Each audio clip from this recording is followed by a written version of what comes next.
pers sejak tahun 1873 bahkan ini sudah ditempatkan sebagai pilar keempat demokrasi. Jadi kalau kita melihat ada eksekutif, ada legislatif, ada yudikatif, maka yang keempat ini adalah pers. Penempatan keempat ini bahkan kemudian dilegitimasi oleh berbagai negara, termasuk di dalam konstitusi. Negara Republik Indonesia menempatkan hak asasi manusia, salah satunya hak atas kebebasan berbicara, persis tahun 98, yang kemudian melahirkan Undang-Undang 40 tahun 99. Dari situ memperlihatkan bahwa keberadaan wakil masyarakat melalui pers itu tidak boleh dipandang sebagai pelengkap. Tadi disebut fungsinya bukan hanya memberikan informasi, memberikan edukasi, memberikan daya kritis dan daya intelektual publik ini gimana caranya pinter, yang tadi sudah diulas oleh Kang Lutfi. Yang keempat adalah menjadi kontrol sosial, yang tadi juga disampaikan oleh Pak Bupati. Semakin pers itu kritis terhadap para pemangku kepentingan, itu mendekatkan pada keberhasilan. Jangan direspon sebaliknya.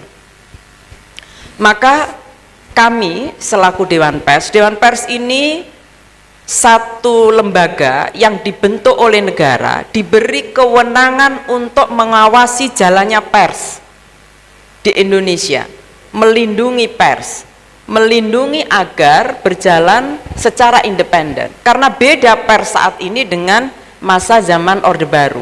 Kalau dulu itu kan harus mendaftar, ya Pak Bupati ya, orang daftar dulu baru bisa menjalankan fungsi persnya. Sekarang tidak sebetulnya. Ya, kita hanya diminta untuk melakukan pendataan supaya pers ini tidak direndahkan martabatnya bahkan oleh insan pers sendiri. Saya di berbagai kesempatan pada forum-forum seperti ini kita saling introspeksi gitu ya Pak Lutfi ya. Karena pada pertemuan serupa di Kabupaten Lamongan. Nah, Lamongan itu tempat kelahiran saya. Ibu bapak saya lahir di sana. Saya juga lahir di sana. Saya mendapatkan keluhan waktu itu Pak Bupati dari para kepala desa, kebetulan hadir juga Pak Lutfi, betapa merasa apa itu kayak diintimidasi sama teman-teman yang mengaku menjalankan fungsi pers. Itu juga tidak boleh.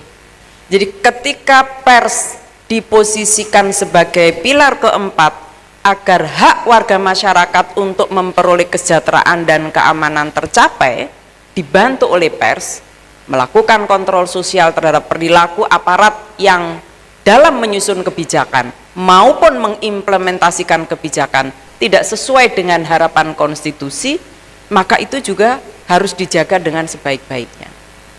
Jangan melakukan intimidasi dan lain-lain. Saya selalu mengambil contoh yang pernah dilaporkan ke Dewan Pers ya. Dan disinilah fungsi Dewan Pers. Kalau ada aparatur pemerintah ya, birokrat misalnya, atau aparat penegak hukum, atau anggota legislatif yang tidak menerima narasi-narasi, berita-berita di dalam tulisan yang ditulis oleh kawan-kawan jurnalis, boleh melakukan permintaan hak jawab, mengkritik boleh. Kok kamu nulis begitu sementara sebetulnya faktanya nggak begini, begitu ya? Boleh meminta hak jawab. Fungsi kontrol sosial yang dilakukan oleh pers kepada aparatur pemerintah, penegak hukum, legislatif, itu harus dipandang sebagai bentuk pemenuhan hak warga negara dalam memperoleh informasi. Jadi jangan kemudian dianggap wah pers ini kayaknya nggak kooperatif, ini nggak bisa kerjasama. Makna kerjasama itu bukan berarti hal atau perbuatan yang salah dibiarkan,